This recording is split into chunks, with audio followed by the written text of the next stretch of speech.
Thank you very much. Please be seated.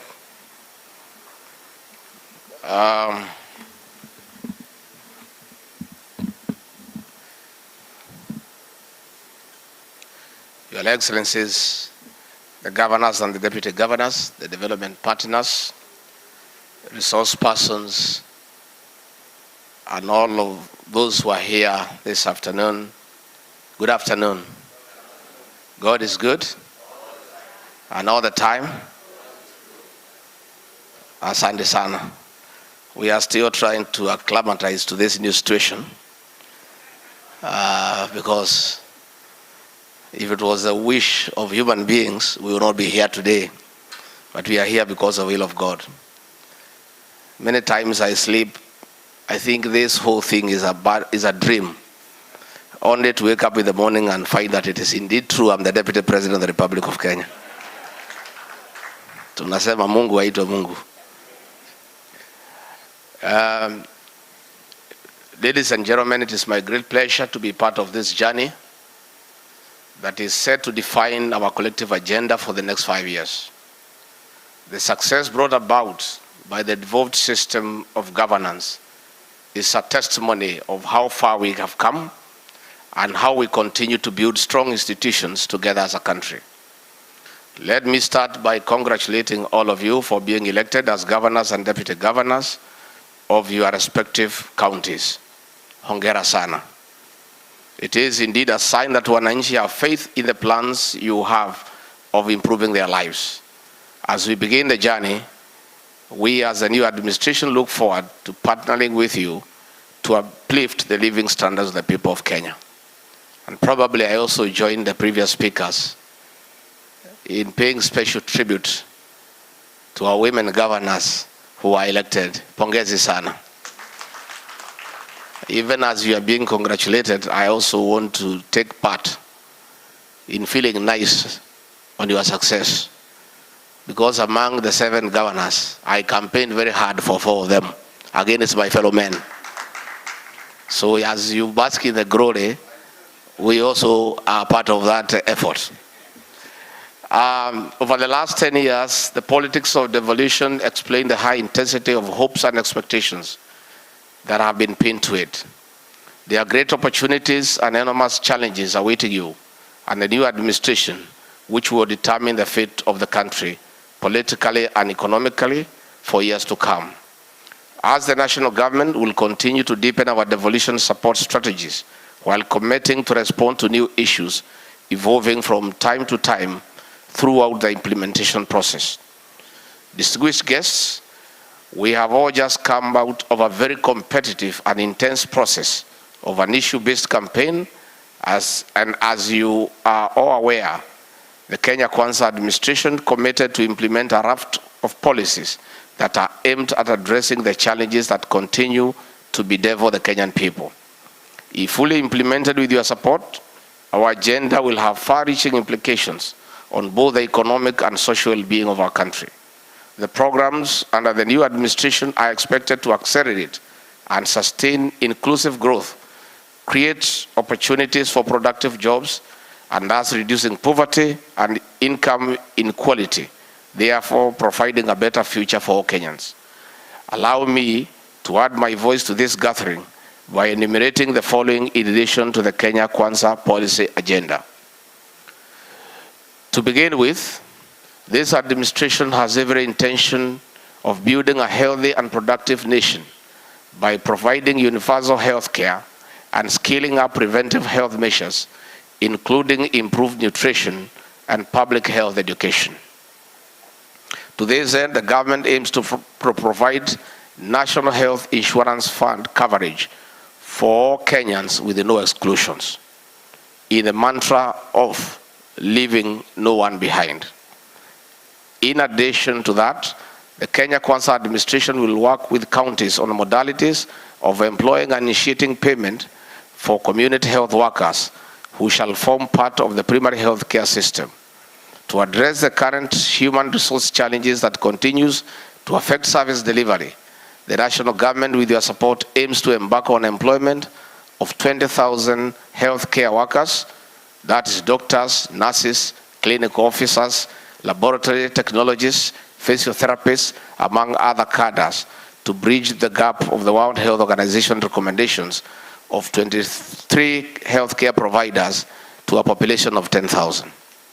Secondly, our efforts to enhance productivity of our farmers has seen the government align all policies under the agricultural sector towards increasing food production, boosting smallholder productivity, and reducing the cost of food.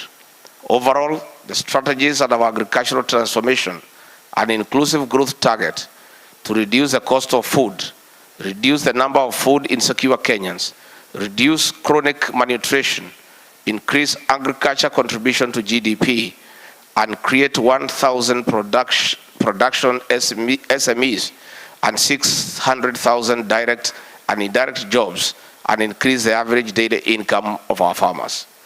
Restructuring and extensive reforms in institutions within the agricultural sector, including the National Cereals and Produce Board, Agricultural Finance Corporation, Agricultural Development Corporation, will be undertaken to ensure that our county governments, farmers, and the entire private sector receive the necessary support. Thirdly, Article 43 of the Constitution speaks of accessible and adequate housing and reasonable standards of sanitation for every Kenyan.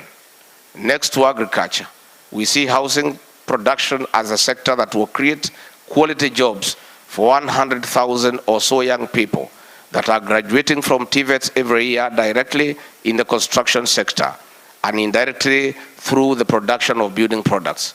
The national government is working to increase supply of new housing to 250,000 persons per annum and percentage of affordable housing supply from 2% to 50%. This we shall achieve by restructuring affordable long-term housing finance schemes, including a national housing fund and cooperative social housing scheme that will guarantee offtake of houses from developers. And at this juncture, allow me to state that in order to achieve this target, the government will be looking to partner with county governments to facilitate availability of land and developing the needed infrastructure. I want to encourage county leadership to start dialogue with the private sector, who will play a critical role in realizing this ambitious commitment, which I have no doubt we will achieve together. Fourthly, and last but not least, is our growing focus on manufacturing as the engine of economic growth. It is no secret that industrialization is a very key ingredient world over for job creation. As an administration, we therefore not only want to acknowledge the role of foreign direct investment in this sector, but also the need to nurture our infant industries by creating a conducive environment for both to thrive. To this end, we have identified key sectors that present a comparative advantage for our country, including textile, agro-processing, oil, gas, iron and steel, as well as ICT, among other subsectors.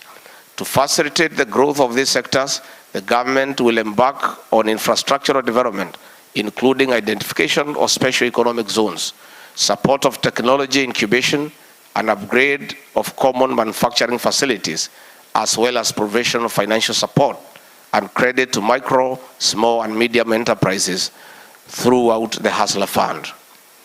In response to the market demand, government will heavily invest in technical and vocational education and training, TVETs, in each of the 290 constituencies.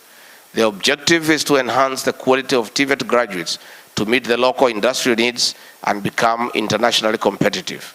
Already, significant progress has been reported in student enrollment in TVETs and Kenya Industrial Technical Institutes, in addition to increased number of applications for patent utility models and industrial design. Distinguished guests, allow me to use this opportunity to call upon counties to equally take measures that will address some of the key physical challenges they continue to face. Of key importance is the issue of pending bills that continue to affect business and operations of the private sector. I further want to encourage all counties, and especially those with the new leadership, to conduct internal audits of their pending bills. I further want to emphasize the need to ensure that the verified bills must be budgeted for and plan of action presented to both the Controller of Budget and the Office of the Auditor General to facilitate further action. As I conclude, I wish to restate our commitment as a government to ensure that county governments receive their share of revenue in a timely manner. The equitable share transfer from national government, because it is unconditional, is critical in giving counties substantial autonomy in decision making. This, together with constitutional grants from national government and development partners, has over the years increased the share of resources sent to counties.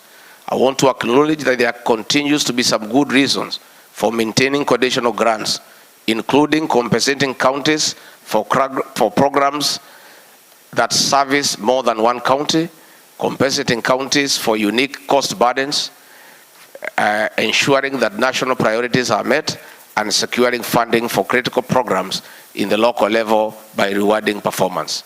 Fellow leaders, it will however be misguided to seek to meet all our county needs through the equitable share. This brings me to the issue of counties' own sources of revenue. To maximize the own revenue potential of Kenya's counties, existing sources should be reformed and new ones found. The different revenue streams should be strengthened by updating revenue base, information, updating rates, and minimizing applicable exclusions. If such county revenues are carefully selected, they may increase total countrywide revenue collection by reaching a greater share of our GDP. I therefore want to encourage you to work with the National Treasury in ensuring full implementation of the county-owned source revenue enhancement policy. Finally, we are all aware that devolution will succeed or fail through service delivery. This means that the sectoral implications of devolution are among the most important details to get right. Article 189, Sub-Article 2 of the Constitution mandates the two levels of government to cooperate in the performance of functions and further prescribes working through joint committees for that purpose. Subsequently, the Intergovernmental Relations Act in Section 13 provides for the formation of the sector working groups comprising of both levels of government and other stakeholders. I want to challenge the leadership of the various sectors, both at the ministries and the Council of Governors, to take more active measures to ensure that the sector working group operate in a robust and proactive manner as envisaged in the law. This will ensure that the issues arising from the formulation or implementation of certain policies are addressed immediately, therefore reducing incidences of intergovernmental disagreements. Where the forums fail to address challenges, the law anticipates the existing institutions such as IBEC and the National Coordination Summit will take up the matter. I encourage all to use these institutions.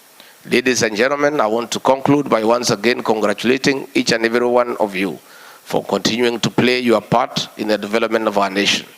I wish you well as you embark on servicing the great people of Kenya and electing leaders of this council. I look forward to a continued vibrant engagement with all of you under the auspice of IBEC. With those very many remarks, I wish to declare this induction conference officially opened. God bless you and God bless Kenya. On a light note, first and foremost, I want to bring you greetings of goodwill from my boss, the President of the Republic of Kenya, Dr. William Ruto. He has sent me with a specific message to our governors and their deputies that he is serious about devolution.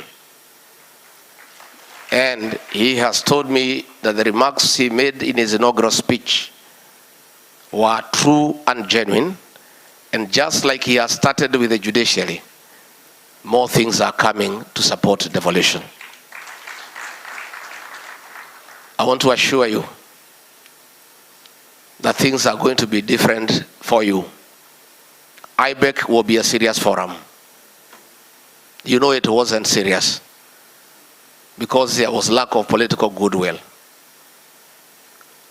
Relevant cabinet secretaries did not come to those meetings. All the things that were agreed on were not implemented because the chair was William Ruto. That nonsensical politics have come to an end.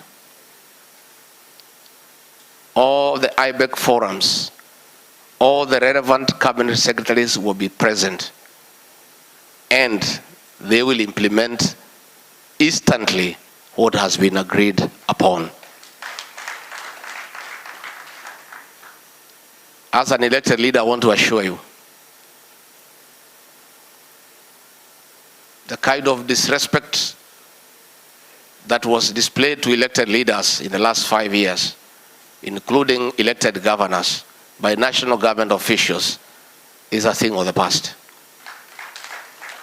These national government officials, we have told them, and will drum it to their ears, that getting elected is not an easy thing. It's a very serious business. Being elected by 100,000 people who slept in different homes and came one morning without any meeting, without any consultation, and deciding you are the governor of your county is not a mean achievement.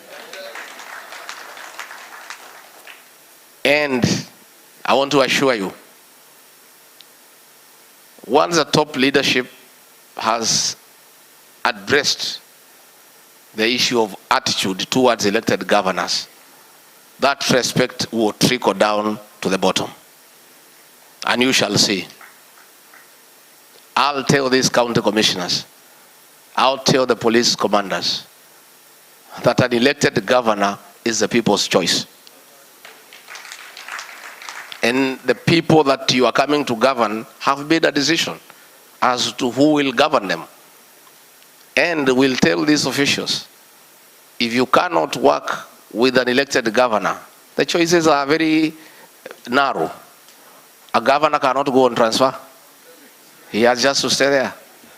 So it's you to align yourself with elected leaders. And I must say, the kind of disrespect we have seen towards elected leaders, all the way from the deputy president to the governors, to the MPs, to the senators, to the women reps, by government functionaries, has come to an end. I will be shortly, once we form government and we have a minister for interior and a PS, I will be convening regional meetings with the regional commissioner, the county commissioners, and the governors, so that we align them properly on the new way of doing things in this country. The sovereignty of this country is expressed by the people through their elected representatives. And that is why we must align all our government officials to that reality, so that we are able to work properly. And therefore, that is something that will happen. The President has told me to inform you that the coordination summit will be convened regularly as per the law. We'll do it twice a year, and if need be, we can do it as many times. And he has given a commitment that the first summit will be convened before the end of the year. He has further asked me to inform you that that summit will not be a monologue. It will be a serious consultative forum between the president, his deputy, and elected governors, so that we can move Kenya forward.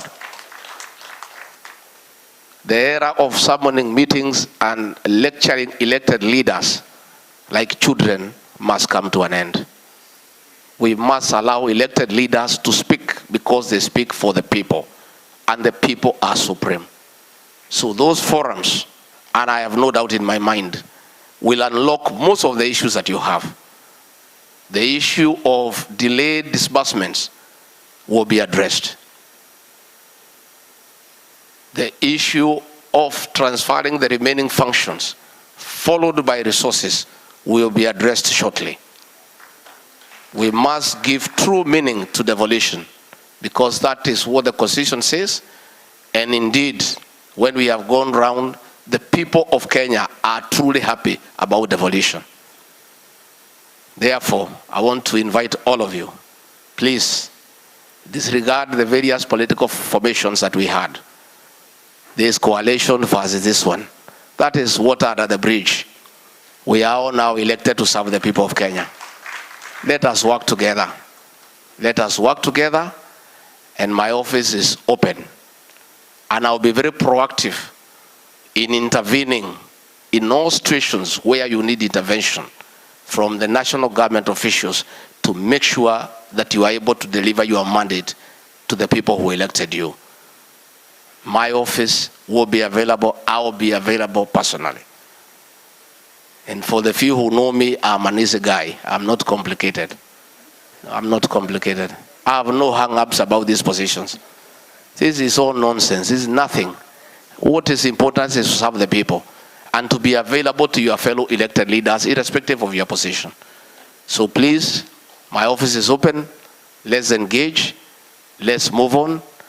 And in our new government, we have no boundary of who supported Kenya Kwanza, who supported Azimio. That is water under the bridge. Ourselves, we are magnanimous in victory, and we want to move this country forward. And this is our country, irrespective of who won and who didn't. That is now a matter that belongs to the past. Let us all work together for the betterment of our country. And we have just started the journey of economic transformation to change the lives of the people of Kenya, to improve the quality of life for the people of Kenya, to create an enabling environment for Kenyans to do business. Our policy is less and less government in people's lives and more services to the people of Kenya. Finally, I want to assure you, we are aware of the harassment and intimidation governors have undergone through by state agencies. The level of extortion by detectives pretending to be fighting graft, whereas they were just extorting money from governors and officials, is a thing of the past. We have told DCI to go back to Kiambu Road and wait for crimes to be reported there.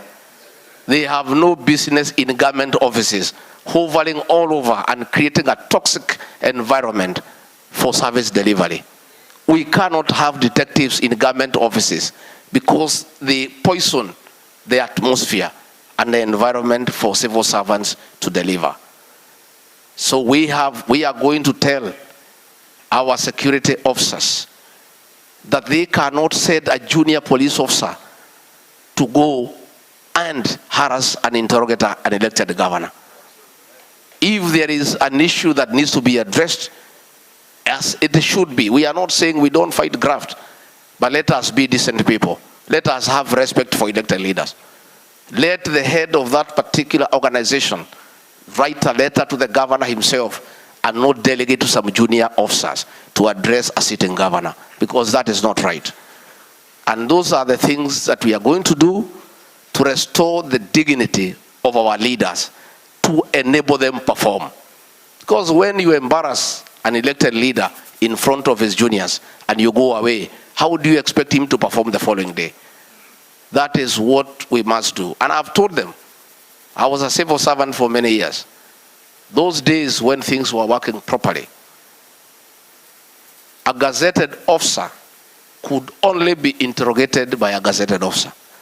There is no way you can send a corporal or a constable to interrogate a sitting governor. If you want, you must look at the level, the various levels in the security sectors. We engage at that level so that there is dignity and decorum. And that is what is most important. So, ladies and gentlemen, I want to assure you that as chair of IBEC, you will enjoy working with me. Yeah, you'll enjoy. And by the way, nobody will harass you anymore. You guys are so lucky that the deputy president is a guy who has been harassed. Therefore, what we have agreed with Dr. William Ruto, that probably the harassment and intimidation we went through, it was all God's doing, so that never shall we allow other Kenyans to be treated that way. So we'll work hard, we'll work together, we'll support you. Devolution must succeed. But please work as a team. Put the differences of Azimio and Kenya Kwanza aside. That is water under the bridge. Elect your leaders without looking at who belongs to what formation, and be together. It's a saying in my community that buffaloes don't move together in a herd because of liking each other. They move together because of the danger of walking alone. So you work together. You have a better bargaining power. You have a better leverage when you work as a team. If you can elect your chair through consensus, so be it. If you can agree on the other positions, so be it. Be a strong team, and so that you are able to engage. And please, you don't have to look for anybody, let's say from the opposition, to push me or push William Ruto. Ourselves, we are already persuaded. We just need good leaders whom we can engage. We don't need to be pushed by anybody on matters devolution. We are already persuaded, and we are up to the game, and we are ready. So with those very many remarks, I wish you well. Enjoy your stay in Mombasa. I wish I had time to spend a few days here. I have not rested for a single day for 4.5 years. And now we are working, and we have to keep on moving. I wish you well. Have a very fruitful engagement. I look forward to the first IBEC meeting. I look forward to the summit. And together, we shall deliver to our people, because we serve the same people. Asanteni sana na